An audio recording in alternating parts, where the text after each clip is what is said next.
وننزل من القرآن ما هو شفاء ورحمة للمؤمنين ولا يزيد الظالمين إلا خسارا. السلام عليكم ورحمة الله وبركاته. الحمد لله الذي جعل في السماء بروجا وجعل فيها سراجا وقمرا منيرا.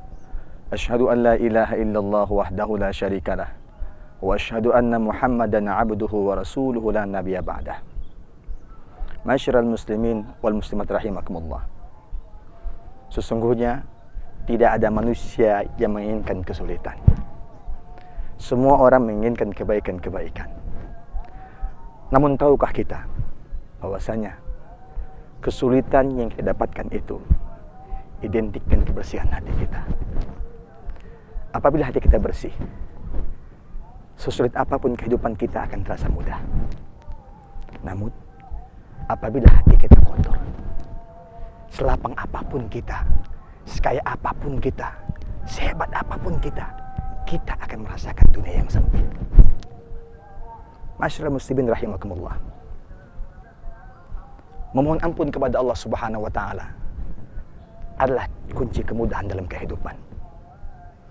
Tidak ada yang sulit jika Allah Subhanahu wa taala memberikan kita keberkahan. Dan keberkahan Allah tidak akan pernah hadir kepada orang yang hatinya bermaksiat kepada Allah. Mungkin kita banyak berdoa, kita banyak meminta kepada Allah, kita banyak bersedekah kepada Allah, kita banyak beribadah kepada Allah. Tapi mengapa hidup kita tidak pernah lapang? Tapi mengapa hati kita tidak pernah bersih? Masyiral muslimin rahimakumullah. Sesungguhnya kunci kemudahan adalah istighfar kepada Allah Subhanahu wa taala. Allah akan membukakan kepada kita keberkahan dari langit apabila kita banyak beristighfar kepada Allah Subhanahu wa taala. Dalam surat Nuh, Allah berfirman kepada kita, A'udzubillahi minasyaitonirrajim. Bismillahirrahmanirrahim. فَقُلْتُ اسْتَغْفِرُوا رَبَّكُمْ إِنَّهُ كَانَ غَفَّارًا يُرْسِلِ السَّمَاءَ عَلَيْكُمْ مِدْرَارًا وَيُمْدِدْكُمْ بِأَمْوَالٍ وَبَنِينَ وَيَجْعَلْ لَكُمْ جَنَّاتٍ وَيَجْعَلْ لَكُمْ أَنْهَارًا. Allah Subhanahu wa taala mengatakan kepada kita, beristighfarlah kepada Tuhanmu. Allah minta kepada kita dengan perumpamaan Nabi Nuh agar Nabi Nuh mengatakan kepada kaumnya untuk mohon ampun kepada Allah Subhanahu wa taala. Sesungguhnya Allah Maha Pengampun lagi Maha menerima taubat. Jika Allah memberikan kepada kita ampunannya, maka kata Allah kepada kita, yursilis sama alaikum midrara. Allah akan turunkan keberkahan dari langit. Dengan turunnya hujan, maka bumi yang tandus akan kembali hidup. Dengan turunnya hujan, Allah berikan keberkahan di muka bumi ini. Tumbuhan yang tumbuh akan menghasilkan rezeki bagi kita. Wa yumdidkum bi amwal, dan Allah akan tambahkan kepada kita harta yang banyak.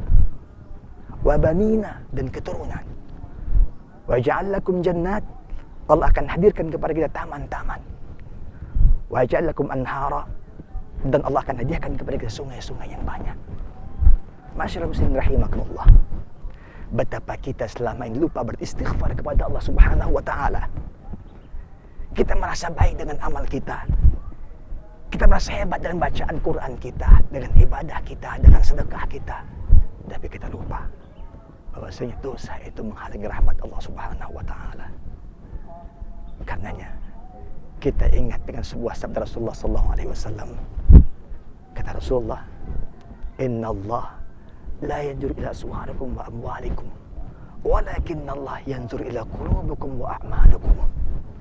Sesungguhnya Allah Subhanahu wa taala tidak melihat bagaimana penampilan kamu, bagaimana hartamu, tapi Allah lihat bagaimana amalmu dan hatimu.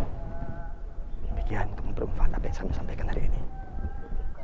Barakallahu fikum. Assalamualaikum warahmatullahi wabarakatuh.